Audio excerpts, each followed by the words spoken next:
जंगल के एक छोटे मगर बहुत ही दिलचस्प गांव में रहता था एक शरारती गधा। वो गधा न सिर्फ बहुत दोस्ताना नजर आता था बल्कि अपने दोस्तों के साथ खेल खेलने में भी माहिर था।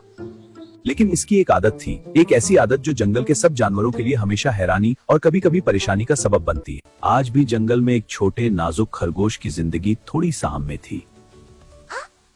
गधे ने बड़े प्यार से खरगोश को अपने पास बुलाया। कुछ देर तक उससे इधर उधर की बातें करता रहा और फिर उसे गाफिल पाते ही एक जोरदार लात मार दी। बेचारा छोटा सा खरगोश भारी भरकम गधे की जोरदार लात पड़ते ही गेंद की तरह अछलकर दूर जा गिरा। कई पसलियां टूट जाने से वो बुरी तरह तड़पने और करपने लगा। अपनी इस शरारत पर गधा बहुत ही खुश हुआ और जोरदार ठट्ठा लगाता हुआ एक तरफ को चला गया। गधे की ये शरारती आदत बहुत पुरानी थी। वो खड़े खड़े बुला वजह किसी को भी लात मार देता था। जंगल के भी छोटे बड़े जानवर उसकी इस शरारत से अक्सर परेशान रहते। कुछ बुजुर्ग और जहांदीदा गधों ने कई बार समझाया भी, लेकिन वो अपनी हरकतों से बाज नहीं आया। इसी तरह की बातों से वो नसीहत करने वालों को बेवकूफ बनाकर मन ही मन बहुत खुश होता है। इसकी ये याराना मुस्कुराहट भरी बातों से वो इसकी शरारत को ताड़ जाते और समझाते, बरखुदार, रिश्ते में हम तुम्हारे बाप हैं। अपनी नाराजगी का इजहार करने के लिए लात मारना हमारी फितरत है, लेकिन बिला वजह किसी को भी लात मार देना शरारत है, बुरी आदत है। बुरी आदत है। अब भी वक्त है इस बुरी आदत को छोड़ दो, वरना तुम तो जानते ही हो कि हर बुरी आदत का अंजाम बुरा ही होता है। बुजुर्गों की इस नसीहत पर गौर करने के बजाय गधे ने अपना पैर उठाकर उन पर भी घुमा दिया, और अगर नसीहत करने वाले वो बुजुर्ग तेजी से एक तरफ ना हट जाते तो उसकी लात सीधी उनकी थूथनी पर पड़ती। फिर भला गधे की लात खाने के लिए बुजुर्ग वहां कैसे ठहर सकते थे। पहली दोस्ती से ही सबके सब ढींचूम करते हुए 9-2-11 हो गए।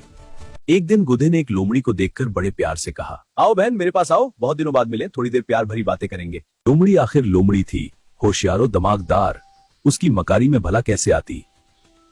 वो उसकी झांसा देकर लात मारने वाली आदत से बखूबी वाकिफ थी। गधे की बात सुनते ही वो उसे देखते हुए बड़े प्यार से मुस्कुराई और दिल में सोचा, कमबख्त तू, मुझे क्या सिखाता है, मन नहीं हिला रहा। मैं खुद तुझे आज ऐसा सबक दूंगी कि जिंदगी भर के लिए अपनी ये लात मारने की आदत भूल जाएगा। लोमड़ी दिल ही दिल में सोच रही थी, तेरी इस बुरी आदत से दूसरे कमजोर जानवरों को हमेशा के लिए छुटकारा मिल जाएगा। ये सोचते ही लोमड़ी ने अपने चारों तरफ देखा, फिर दिल ही दिल में मुस्कुराते हुए बड़े प्यार से गधे से बोली, मेरे गधे भैया, मैं बहुत दूर से आ रही हूँ और बहुत ही थकी हुई हूँ। मेहरबानी करके तुम ही अपनी इस बहन के पास आ जाओ। इतना कहकर लोमड़ी लड़खड़ाते डगमगाते कदमों से चलकर सहारा लेने के लिए एक बहुत ही बड़े पत्थर से टिक गई। मुझे बहुत कमजोरी महसूस हो रही है। लोमड़ी की बात सुनते ही अपनी शरारती कामयाबी के ख्याल से गधे का सीना खुशी से फूल गया और होंठों पर प्यार भरी मुस्कुराहट लिए वो जल्दी से लोमड़ी के पास आ गया। लोमड़ी को गाफिल रखने के लिए कुछ देर तक वो उससे बहुत ही मीठी मीठी बातें करता रहा। हाँ, बिल्कुल फिक्र मत करो। फिर आदत के मुताबिक अचानक ही लात मारने के लिए उसने अपना पैर पूरी ताकत से लोमड़ी की तरफ घुमा दिया। इस हमला के लिए लोमड़ी पहले से ही तैयार थी। गधे के पैर उठाते ही वो तेजी से फिर से दूर हट गई और गधे की जोरदार लात ठीक पत्थर पर पड़ी। इस हमला के लिए लोमड़ी पहले से ही तैयार थी। गधे के पैर उठाते ही वो तेजी से फिर से दूर हट गई और गधे की जोरदार लात ठीक पत्थर पर पड़ी। फिर जाहिर है, पत्थर तो टूटने से अलबत्ता गधे के पैर की हड्डी जरूर टूट गई और वो जमीन पर ढेर होकर बुरी तरह तड़पने और पीटने लगा। लोमड़ी ने एक जोरदार कपका लगाया और बड़े ही शरारती लहजा में बोली, क्यों गधे भैया, तबीयत कैसी है? अपनी बहन के साथ शरारत करते हुए तुम ये भूल गए कि तुम्हारी ये बहन जंगल की सबसे बड़ी मुकारा है, वरना अभी तो एक ही टांग टूटी है, फिर बाकी तीनों से भी महरूम हो जाओगे। ये कहते ही वो जोरदार कहकाओं से गधे का मजाक उड़ाते हुए जंगल की तरफ चली गई।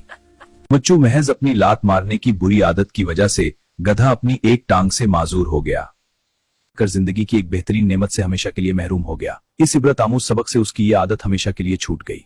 अपनी टूटी हुई टांग को देखकर वो अक्सर सोचता, काश अपने बुजुर्गों का कहना मानकर मैंने ये बुरी आदत पहले ही छोड़ दी होती, तो आज मेरे चारों पीर सलामत होते और मैं उपाहजों की जिंदगी नहीं गुजारता।